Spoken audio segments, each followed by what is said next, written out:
Recharge खत्म होने के बाद आउटगोइंग के साथ साथ इनकमिंग कॉल का भी बंद होना। सर, जब प्रीपेड प्लान एक्सपायर होता है, मोबाइल रिचार्ज की वैलिडिटी खत्म होती है, तो आपकी आवाज बंद कर दी जाती है। फोन मेरा, सिम कार्ड मेरा, नंबर मेरा। तो सर, रिचार्ज खत्म होने के बाद आउटगोइंग कॉल बंद होना समझ आता है, लेकिन इनकमिंग कॉल बंद होना सरासर मनमानी है।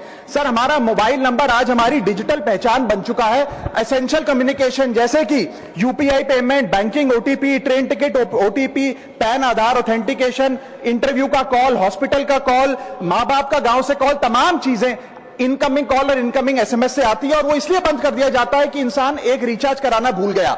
सर, इनकमिंग कॉल बंद करना is not stopping of a service, ये हमारे राइट टू कम्युनिकेशन को स्टॉप करने जैसा है। सर, जैसे आपका आधार कार्ड इसलिए एक्सपायर नहीं हो जाता कि आपने डिटेल अपडेट नहीं करी, या आपका बैंक का खाता इसलिए बंद नहीं हो जाता कि आपने मंथली डिपॉजिट जमा नहीं किया, या आपका वोटर आईडी इसलिए सस्पेंड नहीं हो जाता कि आप एक चुनाव में वोट डालना भूल गए। ठीक उसी तरह आपका मोबाइल नंबर इसलिए सस्पेंड और डीएक्टिवेट नहीं होना चाहिए कि आप एक रिचार्ज भूल गए। सर, मैं सदन में फ्री आउटगोइंग की मांग नहीं कर रहा, फ्री डेटा की मांग नहीं कर रहा, लेकिन इनकमिंग कॉल फैसिलिटी की गारंटी होनी चाहिए। मेरी 3 स्पेसिफिक मांग है। पहली, प्रीपेड मोबाइल कनेक्शन में इनकमिंग कॉल और इनकमिंग एसएमएस कम से कम 1 साल तक कंटिन्यू रहे, चलता रहे from the date of the last recharge, ताकि एसेंशियल कम्युनिकेशन चलती रहे। दूसरी, deactivation of the mobile number after 3 years. ऐसा ना हो कि आपका मोबाइल नंबर किसी को आपका मोबाइल नंबर बंद करके किसी और को अलॉट कर दिया जाए। कम से कम 3 साल का ग्रेस पीरियड देना चाहिए from the date of the last recharge. And third demand, mobile operator should introduce a low cost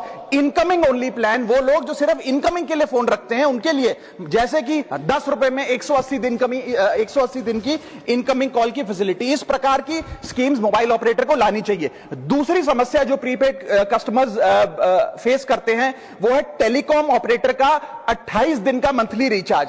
साल में सर महीने 12 होते हैं, लेकिन 28 दिन की रिचार्ज के माध्यम से 13 टाइम्स रिचार्ज कराना पड़ता है। कैसे सर? 28 दिन into 13 times is equal to 364 days. ये एक बड़ी क्लेवर स्ट्रैटेजी है, जिसके चलते आपको फीलिंग 30 दिन की देते हैं, लेकिन आपसे डीलिंग 28 दिन की करते हैं। सर, दुनिया में हर जगह बिलिंग साइकिल कैलेंडर मंथ के हिसाब से होती है, 30 या 31 दिन। आपको मंथली सैलरी, लैंडलॉर्ड का रेंट, बैंक की ईएमआई, बिजली पानी गैस का बिल, तमाम चीजें 30 या 31 दिन के महीने के हिसाब से होती हैं। लेकिन ये मोबाइल ऑपरेटर, टेलीकॉम ऑपरेटर 28 दिन के महीने के हिसाब से आपको रिचार्ज प्लान बेचते हैं, ताकि साल में एक अतिरिक्त रिचार्ज आपको मिल जाए।